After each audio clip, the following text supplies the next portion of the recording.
So we're moving on to our last keynote of the day before our panel, and this is about resilience in action. Patrick Mork of Silicon Valley CMO veteran. He's a leadership coach, storyteller. He's guided startups and execs at Apple, at Google, and beyond to reinvent themselves under pressure. In Unstoppable, he draws from 11 countries, 6 startups, and countless setbacks to reveal how real resilience is built, not by avoiding failure, but by embracing reinvention. I love that. Through humor, raw storytelling, and his 5 pillars of resilience, he's going to equip you all with the practical tools to bounce forward, lead with courage, and turn disruption into opportunity. Let's do this. Let's make this erupt. Our last keynote speaker of the day, Day 3 Volcano Summit. Let's go, Patrick! Yes,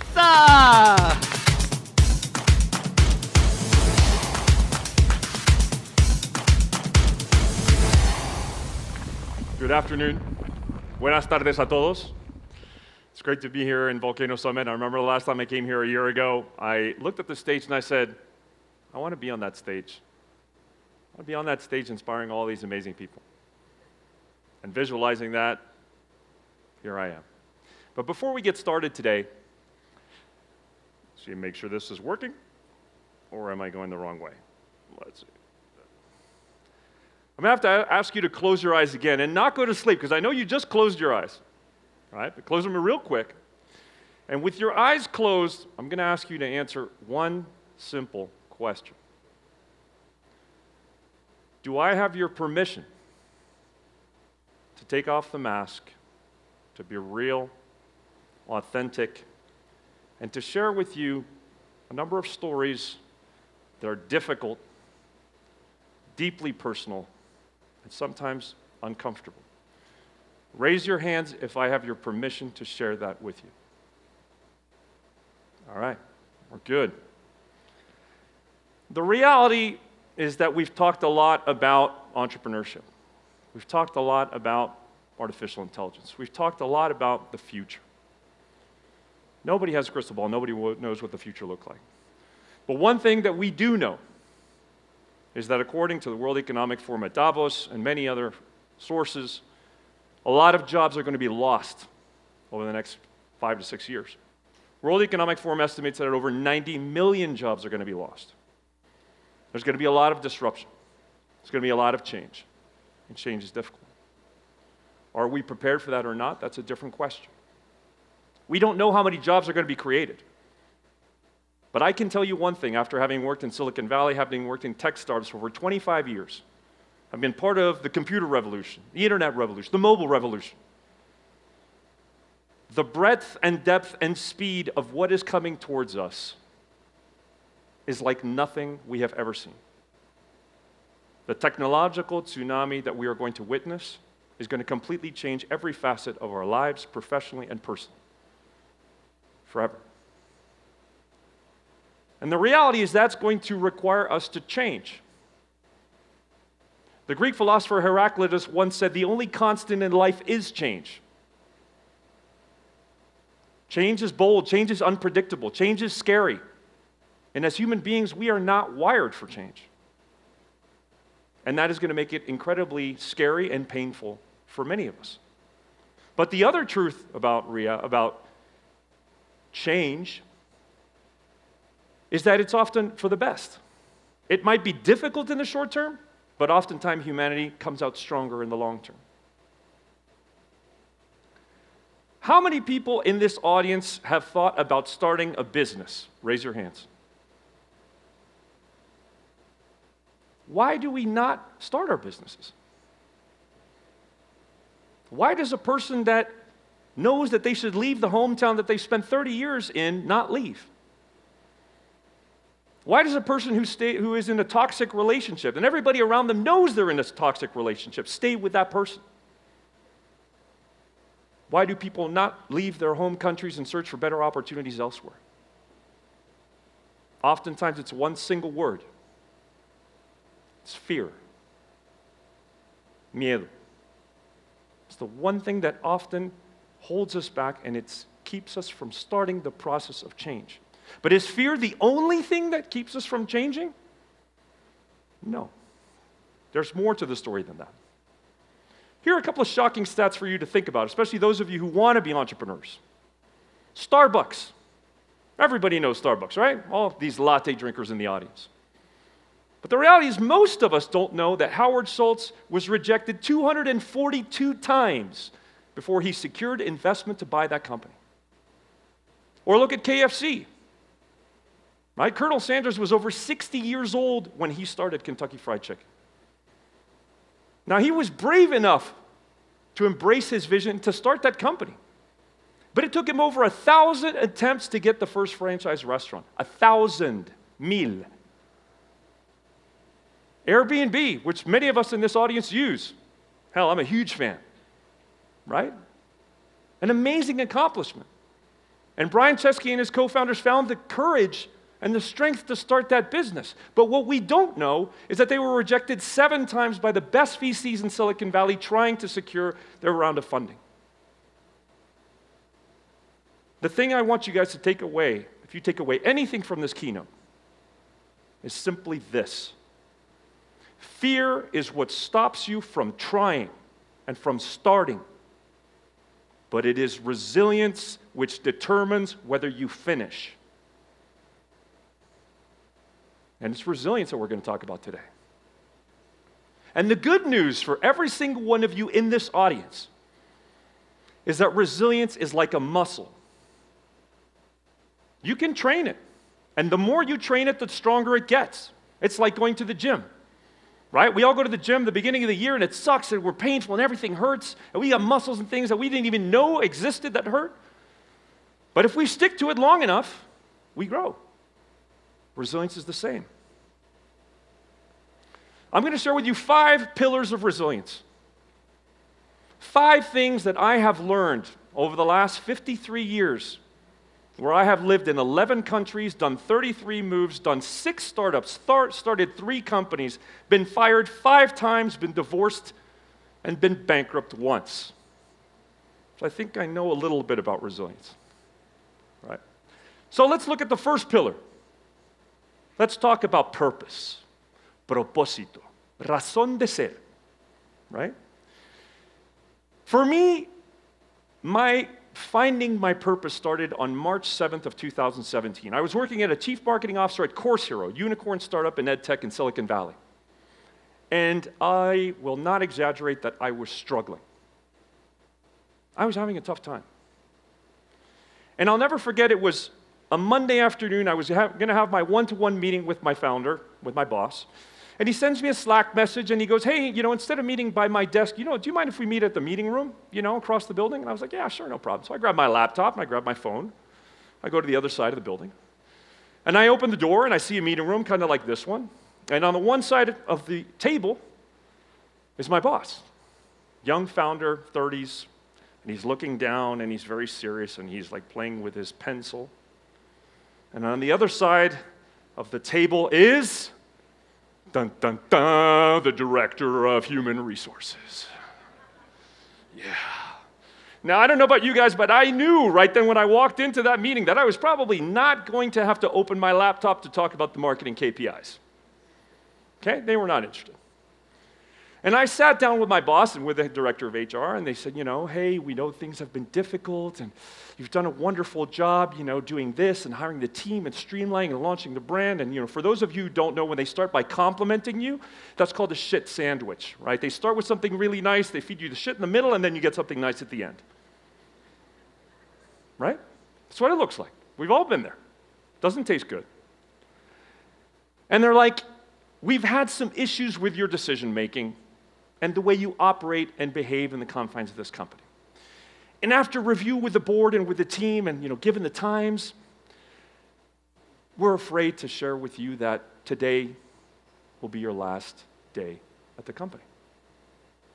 And Steve from HR is here to extend an offer to make this process easier. I'm like, gee, thanks. And I was devastated. Completely unexpected. I was coming out of a very, very tough time. And I remember I went home with my box of stuff, and the next morning I got up and I went for a bike ride, which is what I do all the time. I go for a bike ride.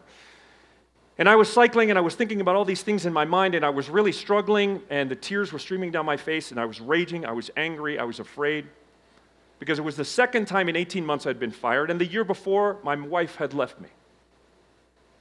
And I was totally not focused on what I was doing. And I was cycling full speed, about 30 miles an hour, and then there's this garbage truck that starts to turn into the street towards me, and I didn't see it. And at the last second, the driver sees me, slams on the brakes, slams on his horn, and I look up, and I swerve and avoid the truck by inches. And I get home, and I get off my bike, and I had a thought in my head, which I hope none of you ever has in your life. And I thought to myself, what if he had just hit me? What if I hadn't swerved? Brief, extreme moment of excruciating pain, flesh and bone melding with steel, and guess what? No more alimony problems, no more career problems, no more job hunting, just a cold black void. And it was at that point when I had that thought that I knew I needed to make a major change. So I called a coach named Jim, and I started working with this coach. And I spent 9 months working with this coach, trying to figure out what the hell do I do with my life? Because you see, when you lose your job, it's not about the money. It's not about your social standing. It's not about the freaking humiliation. When you lose your job, you lose your sense of purpose. You lose your identity. Your LinkedIn is worth shit the next day. And you wake up and you wonder who the fuck you are. That's why it's so hard to lose a job. And any of you who have lost your jobs in this audience will know that. And I worked with this coach for 9 months, and at the end of that process, I came to the realization that my purpose in life was to be the transformational energy that would help people and inspire them to find careers of meaning and purpose. And I found my first pillar. And that changed everything.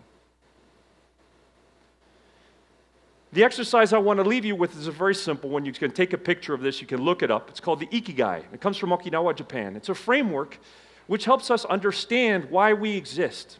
And the cool thing about this framework is it can be applied to a startup. The same logic applies if you want to really find purpose for yourself, but also purpose for your company. And it basically has 4 areas. Find something that you love, that you're really, really passionate about doing. Find something that you're really good at doing, your superpower. Find somebody who really needs what you do, a burning problem, and a market that really will benefit from that passion and those skills, and then just make sure that the whole thing actually makes some money. Because if you can't pay the rent, it doesn't matter. But if you spend the time to list the things that you as an individual do well, are passionate about, and want to help the world with, and can make money from, you will find your reason for being. And that's where it starts. Finding your purpose is hard, which takes us to the second pillar. Doing hard things. A few weeks after I got fired, I bought a bicycle because I thought I need to be in shape. I got all this time in my hands. I need to figure out what I'm going to do. I'm going to buy a bike. I'm going to get in shape. So I start cycling around the neighborhood. 4 or 5 miles, nothing serious. And then I run into my friend Paul, and he's a biker. He's a cyclist from England. And he said, we should start riding together. And I was like, okay, that's cool because, riding is kind of boring, so I'll cycle with somebody else. And we start riding. And 5 miles turns into 10 miles. 10 miles turns into 20 miles. 20 miles turns into 40 miles. 40 miles turns into 50 miles. And one day we're cycling back from Half Moon Bay, and we're having lunch, and he looks at me across our bacon and eggs, and he goes, you're ready for the century. You're ready for the Sequoia century. And I looked at him, and you're nuts. The Sequoia century is 100 miles with 10,000 feet of climbing in the hot California sun in June. I was like, you're absolutely insane. I can't do something like that. He's like, yes, you can. For the next 9 months, I trained every day, cycling every day, 10 miles, every single day, longer and longer rides. And on June 3rd of 2018, I gathered with another 100 cyclists, and I did the century. And it was one of the hardest things I have ever done. But 8 hours and 31 minutes later, I crossed that finish line, just as the volunteers were packing up all the cones and closing everything, because they were done. I was the last one to cross that finish line, but I felt like I was first. And I broke down and I started crying. And the organizers thought I was hurt. But I was crying because I was so moved by having done something that was so incredibly difficult that I thought I couldn't do it. And that's the kind of thing I want all of you to do, including starting a business. It is the hardest thing you will ever do. You will chew glass doing it, as Elon Musk said. But the rewards, the juice is worth the squeeze, as they say. The rewards are worth it. Here's an exercise. If you have a pen and paper, or if you want to use your phone or whatever, or your laptops, take 30 seconds. Think of something that you really want to do. Think of something that's really, really hard, but that would change your life and give you the confidence to do anything. And write down the first step that you need to take to actually make that happen. Do it. Do it right now. And we'll come back to it in a couple of minutes. That takes us to pillar number 3. If you look at anybody who has been successful in anything, sports, politics, well, politics is probably a different story, sports, business, entrepreneurship, whatever, there is always a team of people behind them. The most successful entrepreneurs I have ever met all understand this. My mentors, my coaches, my investors, my family, and in my case, yes, there was a dog. That was my circle of trust. That nucleus, that group of people was what allowed me to get through one of the toughest periods of my life. Why do we suffer? Raise your hands if you have been in a situation in your life before where you knew that you needed to ask for help and you did not do it. Raise your hand. Oh my God. Every single hand in this audience should go up. And I probably should raise like 3 arms or some shit.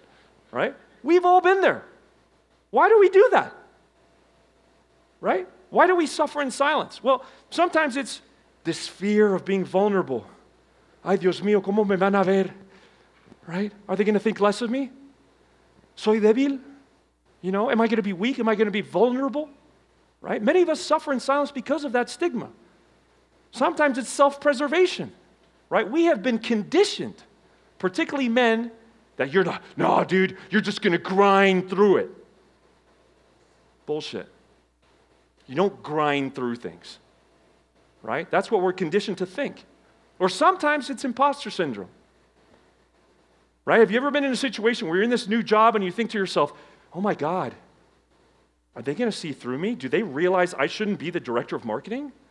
Do they realize I'm not good enough to do this sales job? Do they realize I can't sell? Right? Many of us think that. Imposter syndrome. Right? But we are conditioned as a society not to ask for help. So how do we do that? It's very simple. Go back to that thing I asked you to think about. Doing that hard thing. And I want you to write down on a piece of paper or on your phone or whatever the names of 3 people who could help you make this hard thing a reality. Write down those names. Do it. Do it right now.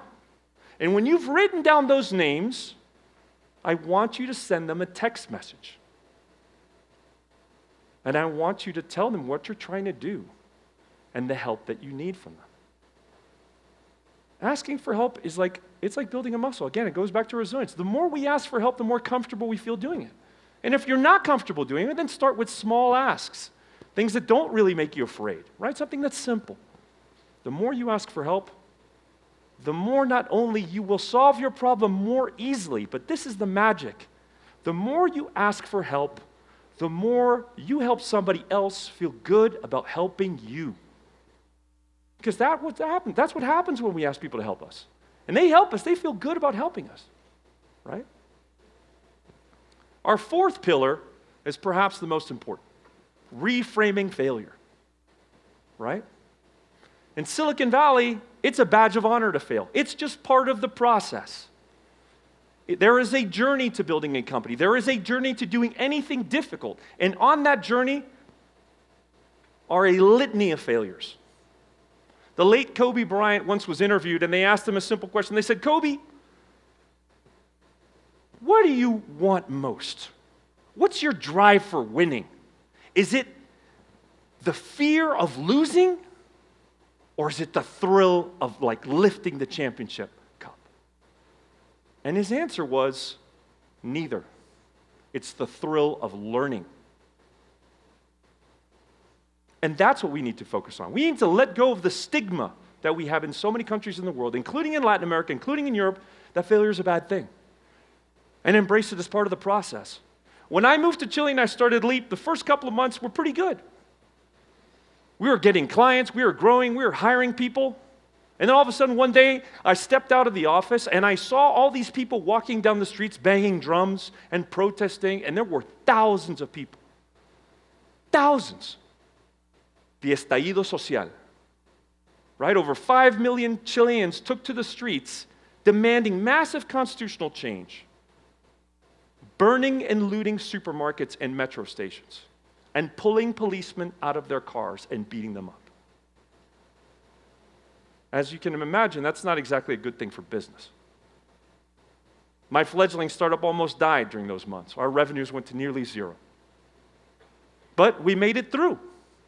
Not only did we make it through, but a couple of months later, we landed our biggest client, which was one of the supermarket chains, Walmart Chile. And we started coaching their leaders. And we survived. But what happened in February, March of 2020? COVID. Right? We all went through that. I don't need to remind you how difficult COVID was. But the difference was in Chile, you could not leave your house for 6 months. We were under house arrest for 6 months. We could not physically leave. I used to joke that I was allowed to go outside because I had a dog who needed to be walked, and I could take him out. And I was joking that, Max actually was taking me out 3 times a day because otherwise I couldn't leave. Right? And my business, again, my revenue went to zero. Only this time I had more employees. So my salary went to zero. And I'm sitting there on the other end of the world with a business that's crumbling, no business, no family. And I'm like, how are we going to get through this? But we survived yet again. And at the end of that year, we got some of our biggest clients. And a year later, we had some of the top companies in Chile working with us, and were ranked as one of the top 5 leadership development companies in Chile after COVID and after the estallido. And things were looking pretty good. And then disaster struck again in 2022. My co-founder calls me up crying. She's like, I can't take it anymore. I'm collapsing. It's too much. I don't see my kids enough. I get home late. I'm like freaking out. I'm like overwhelmed. I need to take a leave of absence. And she takes a 6 months leave of absence. And within 2 months, half the team that she had hired leaves. My head of operations leaves, my head of finance leaves, my top salesperson leaves, another salesperson leaves. And the business is literally falling apart at the seams. And I've been through all this, and I'm like yelling at the ceiling when I'm working out. I'm like, why have you forsaken me? What have I done to deserve this? And I have a session with my coach, and she looks at me, and she asks a question which was devastating for me. And she looks and she says, how can you take care of others as a coach if you cannot take care of yourself?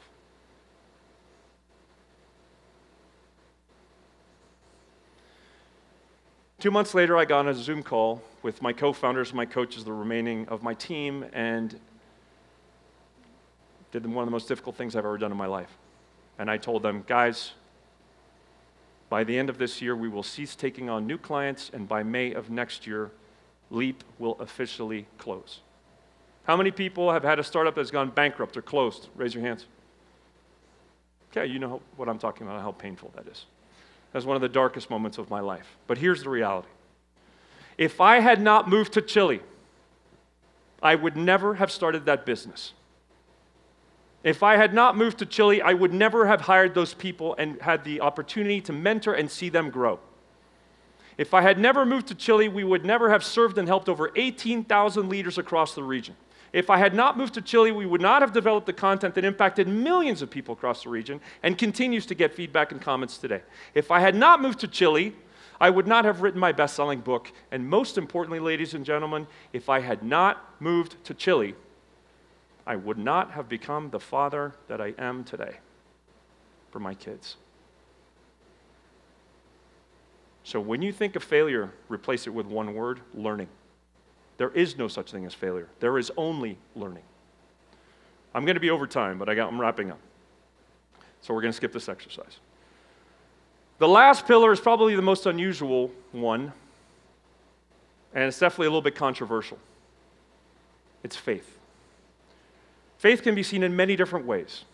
It can be religious for some, right? Whether you're a Hindu, Muslim, Christian, Protestant, Catholic, whatever. For others, it's spiritual. It's being in nature. It's being in front of a beautiful lake. It's meditating, whatever. For others, it can be a deep-seated belief in your own ability or your cause, the thing that gives you meaning and purpose.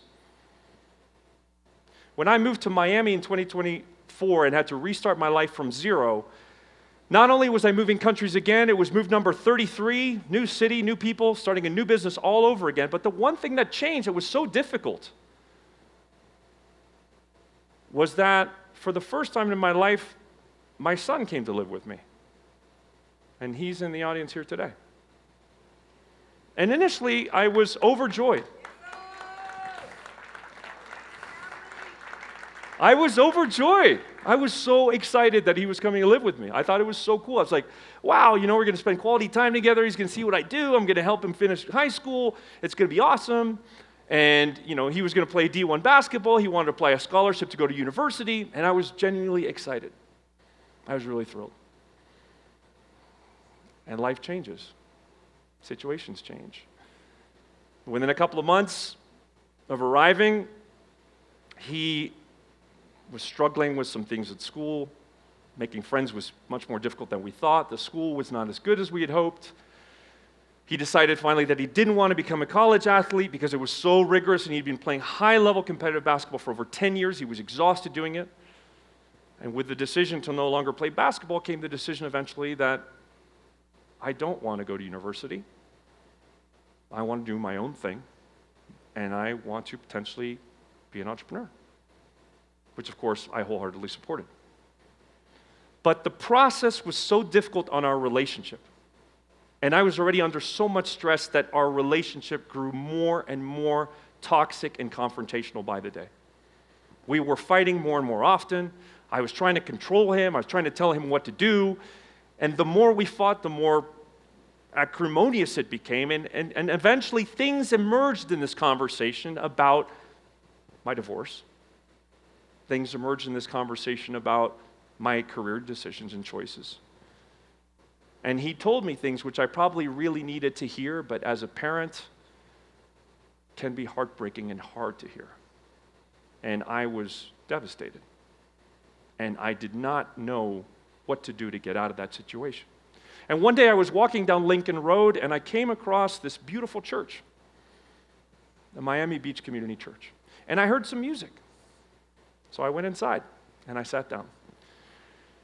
And I all of a sudden became very calm and very composed, and I was so overwhelmed by the feeling that I decided then and there that I would go to Mass for the first time in 40 years. 40 freaking years being in a church. And I went to Mass. And I was overwhelmed. I got so emotional, I broke down in front of people. I started just crying. And I was so overwhelmed by that feeling that I was like, I made 3 decisions right then and there. The first was to just let go. We keep thinking, especially as entrepreneurs, that we can control all the outcomes, that we can control everything. We want to control everything. But I decided I just needed to let go of the situation.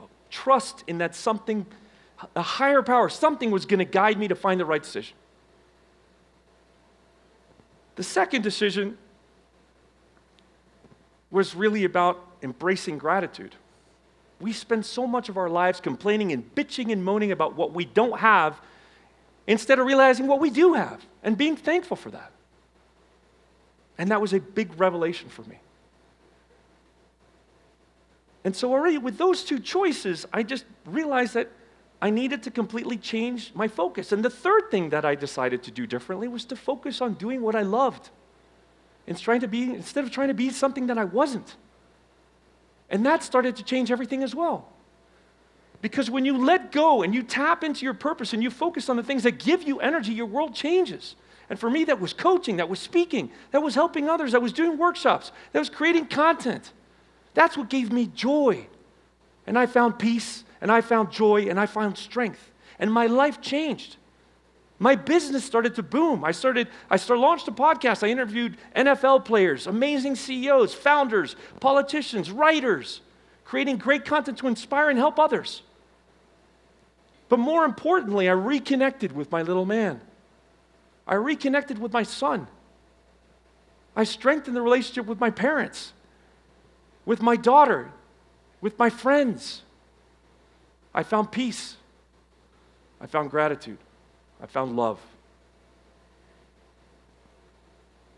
Folks, I want you to close your eyes for a minute, and I want you to breathe in very deeply. Put your hand over your heart. And I want you to remember a moment in your life where you felt joy, where you felt happiness, where you felt peace, where you felt love. Think about that moment. Think about those feelings. Think about the light, the noise, the music, the voices of the people around you. Think about how that made you feel. Feel your heart swell with happiness.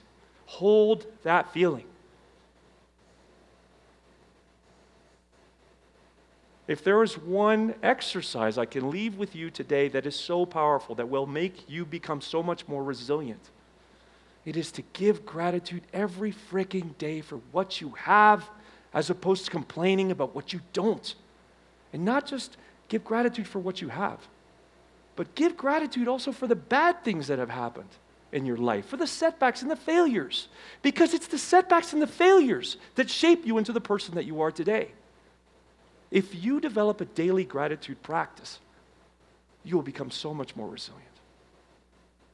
In conclusion, for the Matrix fans out there, every single day, each one of you has to make a choice. You can take the red pill or the blue pill. You can choose to live with purpose. You can choose to do hard things or play the easy route and play it safe. You can choose to ask for help or grind. You can choose to look at failure as a setback and not try again and stay home, or you can choose to see it as an opportunity to learn. And of course, you can choose faith or not. How many of you here would like to become unstoppable? Say I. Oh, I didn't hear that. That's weak. How many people want to become unstoppable? Say I. How many people want to become unstoppable? Say I. Do you want to become unstoppable? Stand up. For the final exercise, I'm going to ask each one of you a question, and if you agree with you, I want you to shout to the heavens and the universe, yes, I will. Will you seek purpose instead of profit and just an average life? Yes, I will. Will you seek to do hard things, knowing that it will be hard, but knowing that the easy route is the path to a hard life? Will you seek help, understanding that it may at times be uncomfortable, make you feel vulnerable, but that you actually solve your problem faster and help the person who wants to help you? Yes. Will you choose to reframe failure as learning and understanding that failure is just a natural part of the process? Yes, and lastly, will you let go, realize that you cannot control everything, and surrender to a power greater than yourself? Yes, I will. All I know, folks, is every single one of you is amazing. Every single one of you has gifts. Every single one of you has superpowers. Every one of you has dreams. When you can dream the unimaginable, you can do the impossible. When you can do the impossible, you can live the unthinkable, and you can become unstoppable. And when you become unstoppable, you become the best damn version of yourselves. And when you become the best damn version of yourself, you live at the edge of your comfort zone, and life begins at the edge of your comfort zone. Thank you, and God bless.